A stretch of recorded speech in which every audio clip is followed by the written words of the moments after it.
Yeah, that really caused a lot of stuff with Tecumseh guys. I don't know, he's made another fake account and admitted it.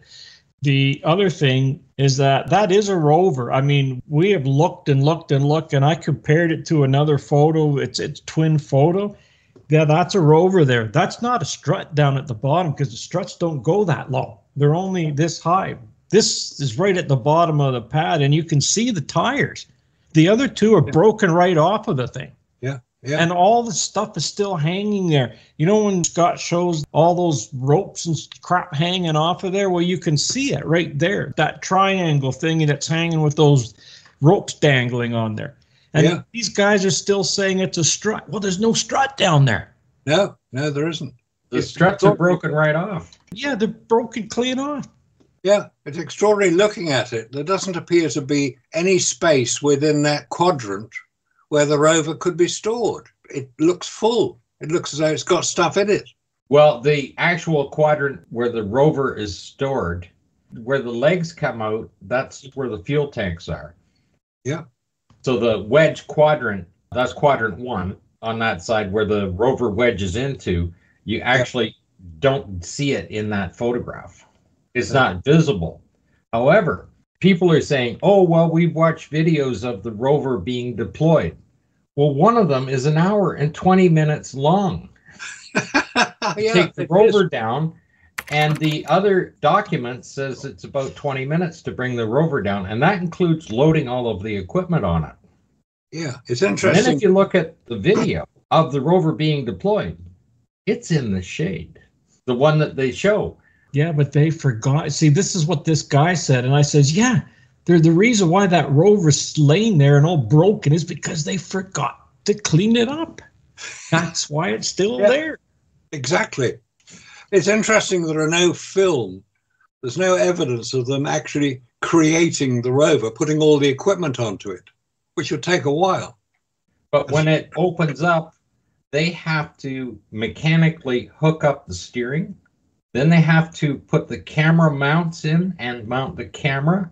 Then the antenna mount and mount the camera. And make all of those little wire connections on there with those gloves on. Then they have to go to the back and they have to mount the equipment rack in behind the thing and add all of that equipment to the thing. Now, people are also saying, oh, there was no damage to the rover. Well, I sent Robert a link on showing all of the equipment damage for Apollo 15. And Stone at the BIS did the entire documentation on Apollo 15, showing all of the official damage that was created. Like, he's very good at the details of the official documentation of the rover when he did that presentation. And he showed that the seats were damaged, the fenders were damaged, that only one battery was operating. So they only had power to 2 wheels, not 4, and that the steering was damaged. And then, of course, in his documentation, when he did his presentation, he said they parked it in the shade overnight and magically it was repaired. Well, how can it magically be repaired when that rover, this particular rover on Apollo 15, it has 2 broken wheels on it. It has all the mounts laying down on the bottom of the ground. And top of that, it has all the straps that are still dangling there. And I don't know how many times we've shown that. It's broken. It is broken. There's 3 photos of that, plus this one here. So they forgot to pick that rover up because there's tracks all over the place. And by the way, some of those tracks don't match either. They're really wonky. So how many rovers are there out there? I don't know. There's quite a lot of them. They were parked up on Cinder Lake, weren't they? Yeah. To do it. That one particular photograph, because the American flag is deployed, so that photograph is taken after the end of the second EVA. That when it was deployed there. But like I said, when you look at the one they put up, I don't know how many times they probably filmed it when they were practicing unloading it, but the rover's in the shade. And of course it can't be, it has to be in the sunlight. The only shade it could be in is the shadow from the lander itself. Right. And the shadow of the lander is always, on every one of the missions, is over the ladder. Yeah, because they had to see where they were going, so they came in with the sun behind them. Well, I guess that makes sense. But the other thing is with this fella here, he's saying That is the strut. And I've been on there trying to reason with him, saying that it's not the strut. I says, if you want to go with the strut, I'll go halfway with you and meet you halfway, and I'll say that's the strut that broke off of the other side, that's all dangling down, and that's laying across there. And the Rover's still on the other side because you can see it with the broken tires and everything else there.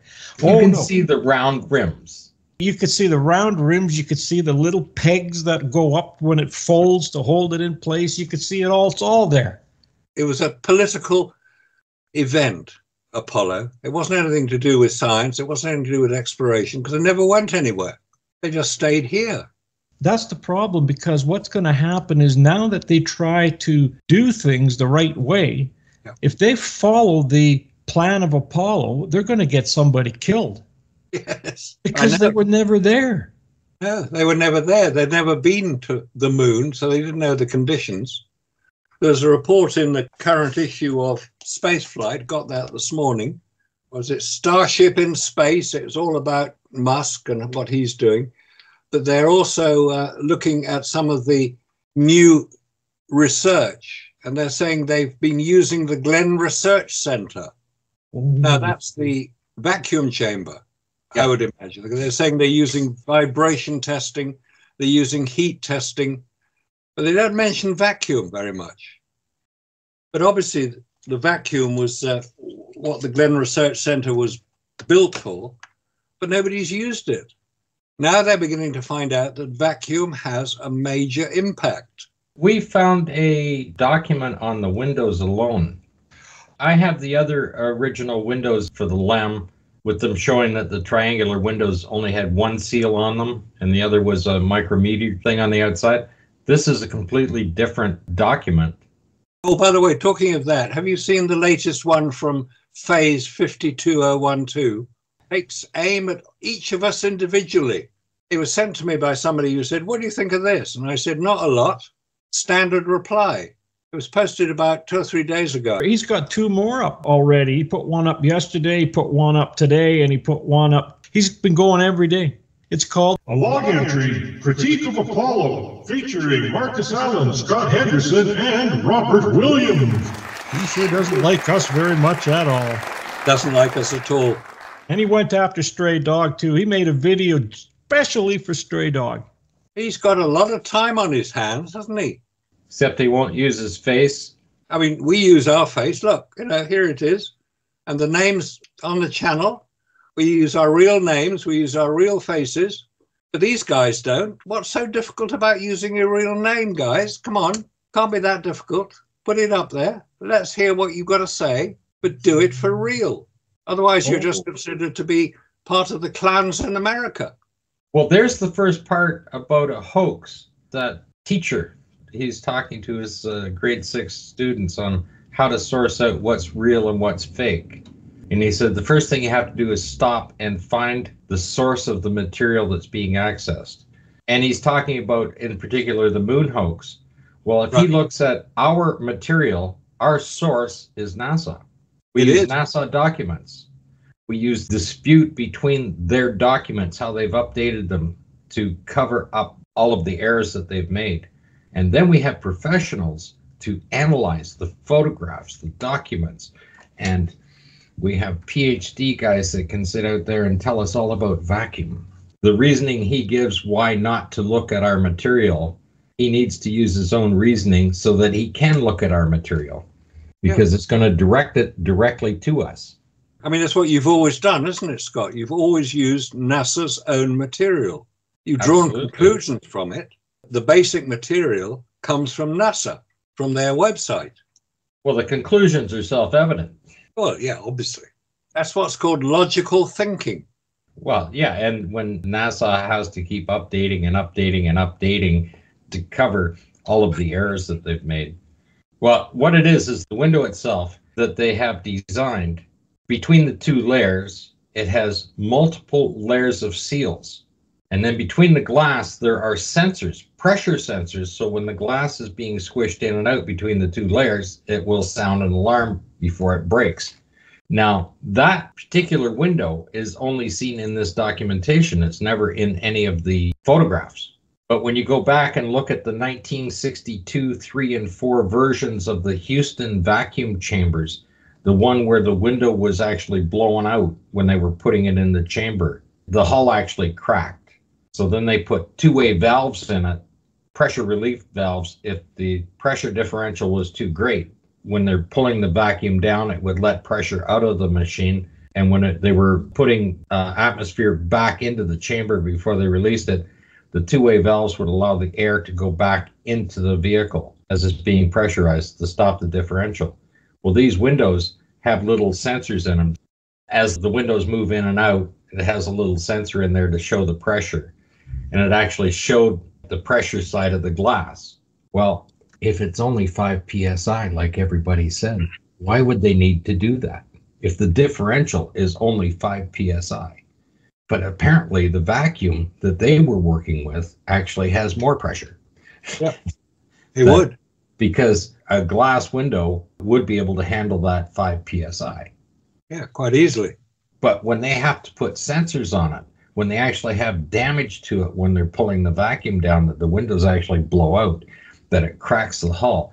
And that's in that earliest documentation of them. And we've shown that many times before. If the windows are in a vacuum, as exists on the lunar surface, it's not going to be forced inwards, it's going to be forced outwards. That's right. Because there's pressure in the gap between the glass, which is going to expand the glass considerably if they don't release it. But if they release the pressure within the windows, between the glass, what's the point of having it there in the first place? It's not doing anything. The pressure sensor is the glass between the two layers is squeezing in and out with the different pressure, like from the inside out. And when the pressure gets that great that the inside glass is being deformed that much, it pushes a little sensor and puts an alarm out for them not to pull it down any farther. But you do not see that in the final version of any of the windows. Like this thing sits in on the glass with a big aluminum arm coming out to it with an electrical switch. You don't see that in any of the mock-up models that they've made, that they've photographed. They weren't on the moon. Right. They were testing it here on Earth. And the one thing, I did send you the link to Brian Cox at the Sandusky vacuum chamber, right? Yeah, right. At the Glenn Research Center, when they drop a ball and a feather. Now, there's nothing wrong with the fact that because there's no atmosphere, that they're going to fall at the same time. But when you look at that video of him in there, he's inside the chamber, they set up the test, he comes out, they go up to the control room, and then you see the guys in the control room, and he's going to put his finger on the button, and they're all sitting there looking at the monitors. Well, guess what? Between the time he puts his finger up to that button and when the ball and the feather is going to drop, it takes 23 hours to bring that vacuum down. Costs $40,000 in hydro to be able to do that. He pushes the button and it falls. So that means that those guys were sitting there, standing, look at those monitors for 23 hours till the vacuum came down. Then they have to repressurize it, open the door, and Brian Cox walks in where the test was being done back in there. All of those people have been there for more than a day for that test to occur, yet they're still wearing the same clothing. So, did they actually pull it down to do the test? I mean, our technology, it's much easier to, just insert them falling down in there. That's easy enough to fake. It's not the fact that it wouldn't happen. They are going to fall at the same speed if they're in a vacuum. But would, while they were filming it, actually take the time to bring that chamber down just for Brian Cox? And why would he be standing in the same clothing? Not likely. I thought it was longer than 23 hours to create the vacuum in the chamber. It depends on what they're testing. They have, when hours. they put materials in, they have off-gassing of materials, which makes it last a hell of a lot longer as they pull it down, because it's just off-gassing materials all the time. And that's causing a lot of condensation. And then on top of that, before they even prepare it, they have to turn this thing on for a few days to bake it out. Now, if Brian Cox is in the chamber bringing materials in, they're going to have to prepare that chamber after he steps out. We're not saying that the feather in the ball wouldn't fall at the same speed. We're just saying that it's so much easier to fake that particular thing because the man is still standing in the same clothing. Like he walked into the chamber, walked back out again, and okay, well, we'll make it fall. Okay, you want to talk about the Sandusky chamber? This is what it says. At the SPF, the first stage has 4 pumps arranged in parallel and connected to the vacuum chamber through a 1.2 meter diameter pipe. This stage evacuates the chamber from atmospheric pressure to 600 millibar in about 20 minutes. And then if you want to take it down further, then another stage is opened up and it reduces the pressure to 90 millibar in a further 20 minutes. After around 70 minutes, the chamber vacuum level is reduced to 3 times 10 to the minus 5 millibar by 10 helium cryopumps. The vacuum level is reduced to less than 10 to the minus 7 millibar in an additional 3 to 10 hours. So it takes a while to do it. Yes. So they're saying that the rotary piston pumps use a piston to expand and compress the gas, similar to an air compressor. The 5th stage then exhausts to atmosphere, and then the helium cryopumps fire up and freeze the air inside the vacuum chamber and then collecting it on the cold surfaces of the pumps, which are at a temperature of 15 K. So it's quite interesting. And by the way, it says this type of pump can only operate under vacuum conditions. But 15 K is an interesting temperature as well. That's what, 30 centigrade, something like that? That's Kelvin. So you've got minus 273 is absolute zero. But that's crazy. 10 helium cryopumps. That's quite a lot. Takes a while. 3 to 10 hours to get it down to 10 to the minus 7 millibar.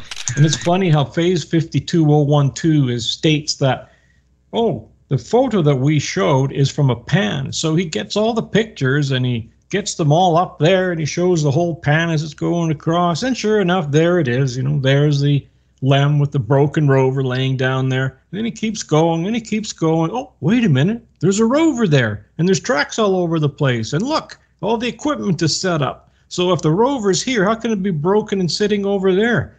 Well, doesn't he understand that it's broken? They forgot to pick the darn thing up before they reshot. That's what he doesn't get. But that's what happens when you're a member of the NASA cult, because you can't think for yourself. I put one document up on the Windows. If you're looking at the PDF file, it's page 16, or if you're looking at the Adobe out of 24 pages, it's pages 21 out of 24. Window heater electrical connection. Okay, let's have a look. These electrical contacts in there, got a copper coil and a spring on it to have this and electrical, and there's also a venting thing built in to protect the windows in between the 2 layers as well. But if it was only 5 psi, 2 panes of glass would be able to hold that back no problem. Yeah, of course it would. This document shows exactly what you need to go in, like when you're going through them, the different pages. Where they start showing it is the actual page 9, which is shown at the right, or page 14 in the document. And it shows the different layers, and it shows the vents, it shows everything else.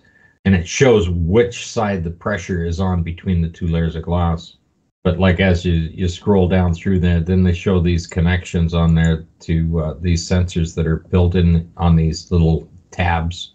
And I can see that when they're testing.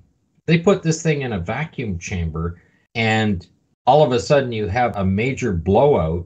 Like even talking to Bill Demos, he didn't want to put the space pen to explode inside his equipment because it would damage the equipment. If you're pulling a vacuum down with those machines when you get down to that level, if you suddenly have an input of air into that vacuum chamber, you're going to do a lot of damage to that equipment, especially if you had something the size of a LEM, right? And all of a sudden it's exhausting the atmosphere into the chamber when those turbo pumps are trying to pull it down, take the fins right off of it. But anyway, you don't see this design of this window framing or anything else in any of the models of the LEM. And it even shows that it had heater connectors.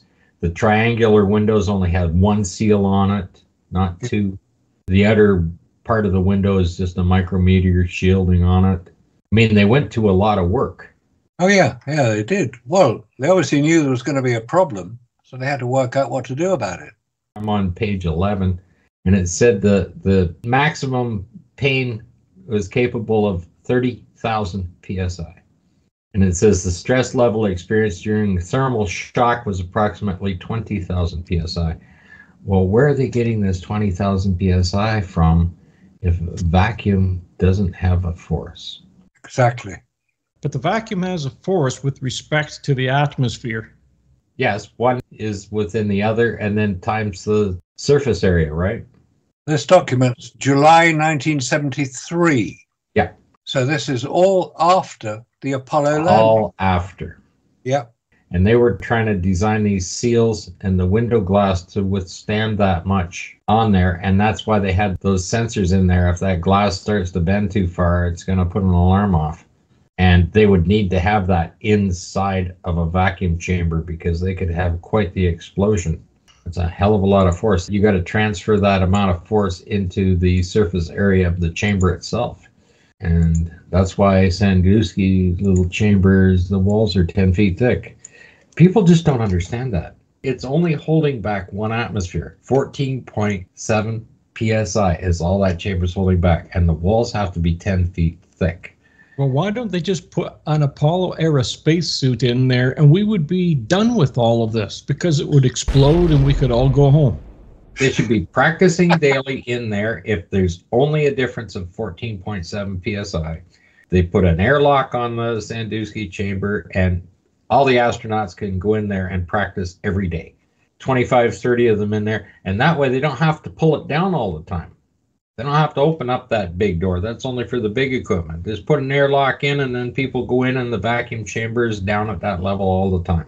But this is what gets me too. Think about it. We looked at all of the wires, cables that are coming out of the side of that wall. So the side of the wall has a panel. It has a hole in it where all the cables for the power are coming through to light all those lights that they have sitting in there. So that means that all those cables would have to be sealed off. The cable themselves with the wires inside of them have to be sealed off. All of that has to be sealed off. And you're telling me that, and all of that has to be good to 10 to the minus 6. So they have all this sealed off. They have wires that are going through, and yet they had to build it into a dome because it's going to collapse. Well, what about the wall? You've just created a breach in that wall, having the cables go through it. Well, how do you think the wires went through the CSM to go out to the antennas? Same problem, right? Oh, it only cost you $2.75. Oh, no. Foreign, $5.25. Wow. What, for that document? Yeah. The one I just got for free? Yeah, September 1973. I mean, come on, guys. You know, why are you telling us reports about spacecraft structural windows, which were allegedly on the moon, 4 years before your report came out? What's going on? Yeah, and that's just testing of the windows. Yeah, that's just testing. September 73. It's all to do with the lunar module. It's nothing to do with the Apollo-Soyuz link-up. That's not mentioned. Command module windows, lunar module windows. I went back, I found a document for the Apollo 6 on the windows. And when I hit the link for the PDF file on it, it just said page not found. Well, that's a surprise. Yeah. Lunar module window test results. This is 1973. Come on. You think we haven't noticed? Well, they're probably still working on those windows today. Well, if they go on these reports, they're not going to get very far, are they? They're going to find they've failed. Well, today's glass has come an awful long way. Oh, yeah, the glass. We've got bulletproof glass. We've got very superior, the laminations that they've been able to put into glass is just something else. However, you can see through it, the gradiation's going to come. Yeah, of course it is. They're going to have to do what they do with microwave ovens and just put that coating in there to make sure it doesn't reflect and come out the door. Pretty crazy when you start looking at some of the documentation. I mean, they seriously, when they were designing those windows, they seriously were attempting to create something that would work. I am sure they were. Yeah. But when you look at the photographs of the windows that are installed in that mock-up, those things are nowhere near what these windows are. Look at the number of layers on there to seal those windows off, just to seal them off in those diagrams, right? That's not in any of those windows. Never mind the fact that the paint is peeling off on the one window and the water is running down on the inside of it. I mean, you leave something out in the rain and it leaks. and you got to put a plastic rain guard on it, and then that gets damaged, and then the window's got water running down it. And then, of course, you see that on all those diagrams, they have a venting system so that the pressure is never exceeded on the window, right? And that would be done for testing inside a chamber. Well, this is interesting on the LEM window here, because how thin is the framing around that window? On any of the photographs? Yeah. There are 2 layers there. There's probably a half an inch between the windows. The windows are less than a quarter of an inch. They look about the same as what you would find on an aircraft. Matter of fact, some of them look like they came right out of an aircraft. Yeah, probably did. Well, look at on the jet fighters that they had. They had those nice little triangular windows on them. Oh, yeah, on the side of the cockpits there, yeah. Yeah, and then you have the other ones that are sitting in there that are nicely rounded off. Those are your nice airplane for your DC-10 or whatever they probably came out of at the time. Yeah, the fighter plane, the triangular windows in there, that's exactly where they got those 2 from. You don't think they're actually going to go out and make one just for this machine, do you? Oh, sure, they have to, though, because they have to spend another $1 million per window. Well, they probably used the same windows they used on the SR-71, the Blackbird. They were triangular, the front ones. Yeah, and those would be the highest tech windows that they had. And they were strong. Nothing windows on an aircraft that they aren't strong windows. But by today's standard, we're way beyond that. Oh, you know, this is interesting. And I found a video of them doing lunar ranging. And you should see the nice return they're getting. Oh, the light that shines when you can't see it? Yeah, that one. It's really interesting how the one that they're using, this is somewhere around 1965-6 in there, in that area there. Now, when they're using this and they're firing that laser, you don't see any beam going up towards anywhere. You just see it flash. That's it. That's all you see. Now, when you look at the ones that were done in the 90s, where the Mythbusters did it, or was it 2000, whatever, it doesn't matter. It's all nice and green. Well, your eye's not going to see that, but the camera will. And that's what we're looking through the camera. So interesting that we don't see any beam going up there when they're doing it in the 60s, but now we see it. I just thought that was just strange, you know. It just reminds me of the Big Bang Theory when they fire a laser at the moon and they have a guy that's a little bit simple there and he says, "You're going to fire a laser at the moon? Aren't you afraid you're going to blow it up?" Then he said, "No, we set the laser to stun." That'll work. And then he hands him the glasses so you can see the beam, and he says, "Oh, it's in 3D." Oh. If the laser reflector that they put on the moon reflects because of the design of it, it's designed to reflect back exactly where the beam came from. Which means it's got to be about 4,000 feet away from the building. Remember we did it on that calculator. It was 2,200 feet away. And then you calculate that to miles, it's like 0.4 miles away. Yeah, 0.4 miles. That's what I mean. That's where the return signal is going to come back if the laser reflector does exactly what they claim they do. They can't have the dish to pick the signal up on the return at the building. Yeah, but it's in the same room. Yes. So how come they could claim a reflection from the moon using those reflectors came back exactly to where it started from? I mean, logically, it's sensible, but practically, you know, in theory it works, in practice it doesn't. Yeah, but you know what they claim? They claim it's because the observatory that's sending it out there is rotating. It's tracking the moon. The problem is the Earth is moving. The Earth's moving this way, and the observatory is going this way. So that's not going to work, is it? No, it's not. It's not. Well, you're going to have to calculate how far above the equator you are and the exact speed that the Earth is spinning at. Like you're approximately 1,000 miles an hour when you're at the equator. Yeah. So when you're above that, you're going to be lower than that. And then you have to work out the degree angle of the moon above the equator or below the equator when it's rotating around when you're doing it. And then you're going to have to, where you set that laser up, because you've got to build that building, but you're going to have to put the dish down exactly where it is. So if you're like 8 or 10 degrees above the equator and the moon is like 3 degrees below the equator when you're taking a shot at it, you're going to have to do all those calculations in there. to where to set the dish down. But the original, when they were just bouncing a signal off the moon before they had laser reflectors up there, they claimed that the laser would be 2 kilometers wide when it reached the moon and 35 kilometers wide when it comes back. But if this laser reflector is accurate and keeps the beam in track, then it's a very concentrated beam when it's coming back. That's what they claim. Well, that's the difference between theory and practice again. In theory it works, in practice the theory doesn't. Well, other than the fact that the laser reflector is going to just be covered in dust. Yeah, After the sun hits it, you get that photoelectric charge, that dust is going to go up in the air, it's going to come down, it's going to cover everything. Done.